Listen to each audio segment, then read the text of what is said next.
Hadis ini menjelaskan kepada kita bahwa Assalamualaikum warahmatullahi wabarakatuh. Jumpa lagi dengan kami Sani Uye, channel orang yang suka ngopi atau ngolah pikiran.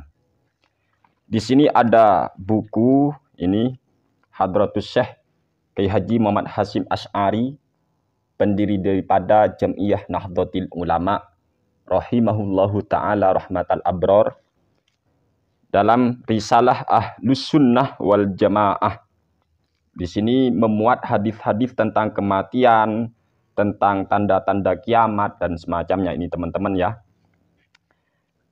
Kami baca di halaman 55. Di sini dijelaskan qala Ibnu Hajar al-Asqalani rahimahullahu taala fi Fathil Bari, yaqbidullahul ulama'ah wa yaqbidul ilma ma'ahum fatansha'u ahdathun yanzu ba'duhum ala ba'din nazwal 'iri 'alal 'ir wa yakunu syaikhu fihim mustad'afan.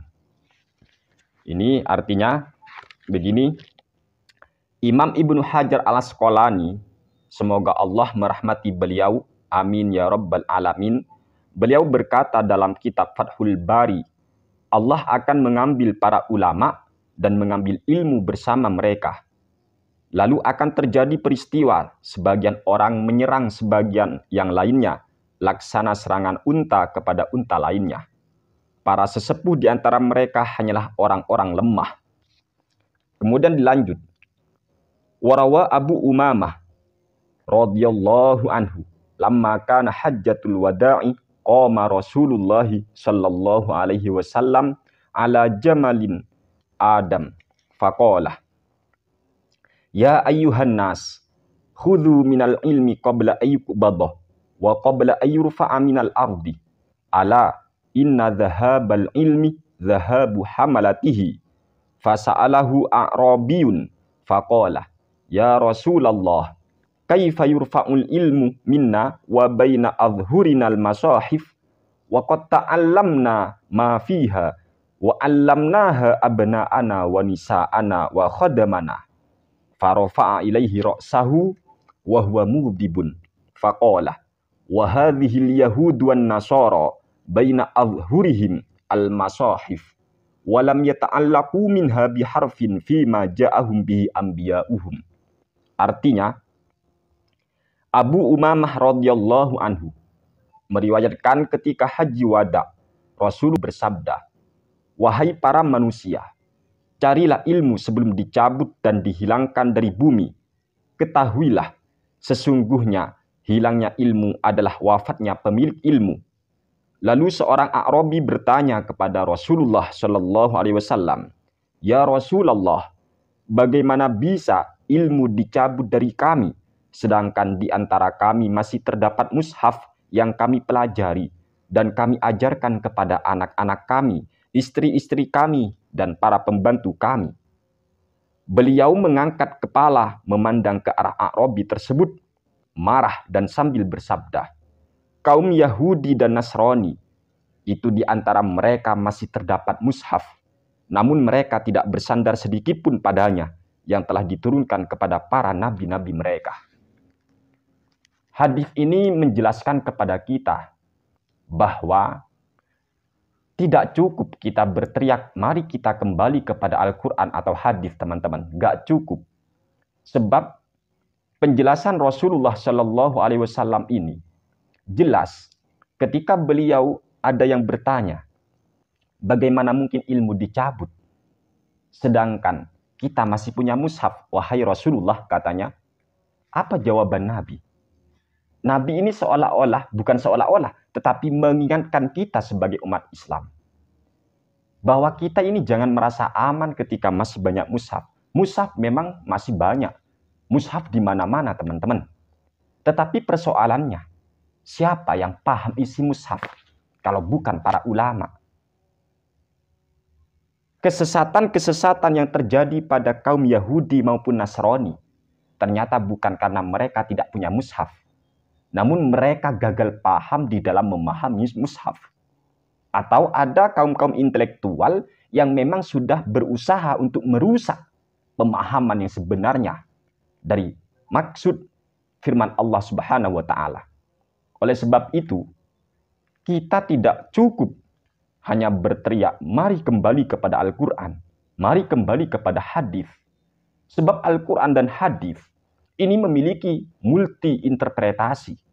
Dan tentunya yang lebih paham tentang maksud ayat ataupun hadis adalah para ulama sebagai pewaris para anbiya. Oleh sebab itu, waspadalah, berhati-hatilah terhadap teriakan kembali kepada Al-Quran dan hadis. Sebab untuk kita kembali kepada Al-Quran dan hadis itu butuh ilmu pengetahuan. Dan tiada lain, tiada bukan cara yang terbaik untuk kembali kepada Al-Quran dan hadis melalui pemahaman para ulama. Bukan sesuai jidat kita. Oleh sebab itu, mari kita kembali kepada pemahaman para ulama. Tanpa mereka, tanpa para ulama, tanpa guru-guru kita gak mungkin bisa memahami isi Al-Quran atau hadis. Sehingga tidak salah ketika ada sebuah ungkapan, laula murabbi lama araftu rabbi, laula murabbi lama araftu rabbi. Andaikan tidak ada guru, andaikan bukan karena didikan guru, kita mungkin sudah tidak mengenal Tuhan. Siapa Tuhan yang sebenarnya? Oleh sebab itu, di dalam masalah ilmu agama, kita memerlukan guru. Tiada lain, tiada bukan, ia adalah para ulama yang memang benar-benar memahami tentang masalah-masalah apa yang diperlukan di dalam memahami Al-Quran maupun hadis. Sehingga untuk menjadi seorang mujtahid, itu sangat diperketat oleh para ulama. Harus memenuhi persyaratan-persyaratan yang sudah diakui oleh para ulama. Jadi tidak gampang kita berteriak kembali kepada Al-Quran hadis kalau kita tidak memenuhi komponen-komponen sebagai seorang mujtahid. Dan ulama-ulama terdahulu itu sudah sangat luar biasa apabila dibanding diri kita. Oleh sebab itu dalam kitab Hasyatul Bujairami alal Khatib, di sana dijelaskan, takutlah kalian, waspadalah kalian untuk melemahkan pendapat dari salah satu imam mujtahid. Sebab pemahaman orang seperti Anda apabila dibanding dengan pemahaman seorang mujtahid, kana kal haba, pemahaman Anda itu laksana debu yang diterpa angin. Jadi kalau kita berkata, ulama itu kan bisa salah. Iya, ulama memang bisa salah teman-teman. Tetapi persoalannya, ketika ulama saja yang kealimannya sangat luar biasa bisa salah, apalagi kita. Paham ya? Apalagi kita. Jadi ketika ada orang berteriak, oh ulama itu kan bukan nabi, bukan rasul. Ya, benar.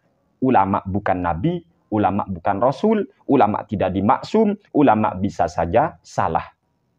Hanya saja persoalannya, ketika orang alim bisa keliru, ketika orang yang luar biasa sudah dalam pandangan kita dalam memahami agama bisa saja salah, apalagi kayak kita yang jauh dari persyaratan-persyaratan seorang mujtahid. Oleh sebab itu saya katakan kembali bahwa jalan terbaik untuk memahami atau mematuhi isi Al-Quran atau hadis tiada lain tiada bukan adalah mengikuti pemahaman para ulama. Walaupun kita tahu ulama nanti berbeda pendapat disebabkan hasil ijtihad mereka masing-masing. Sehingga ketika sudah ada perbedaan pendapat, maka tugas kita harus saling menghormati, saling menghargai. Gitu teman-teman ya. Kan ada sebuah hadis itu, barang siapa yang sudah menghukumi sesuatu berdasarkan hasil ijtihad, itu kan teman-teman, hasil ijtihad, maka andaikan ia benar, maka ia mendapat 2 pahala. Tetapi kalau ijtihadnya salah, maka ia mendapat 1 pahala. Bukan dosa teman-teman. Yang penting sudah berijtihad. Jadi para ulama itu sudah mengumpulkan data-data tentang isi Al-Quran atau hadis. Lalu kemudian ijtihad. Kalau mereka salah, maka mereka mendapat 1 pahala. Begitulah dalam memahami Islam. Jadi sekali lagi kalau seumpama ulama bisa saja salah, apalagi kita yang bukan ulama, yang masih sangat awam. Gitu. Semoga ini bermanfaat. Wassalamualaikum warahmatullahi wabarakatuh.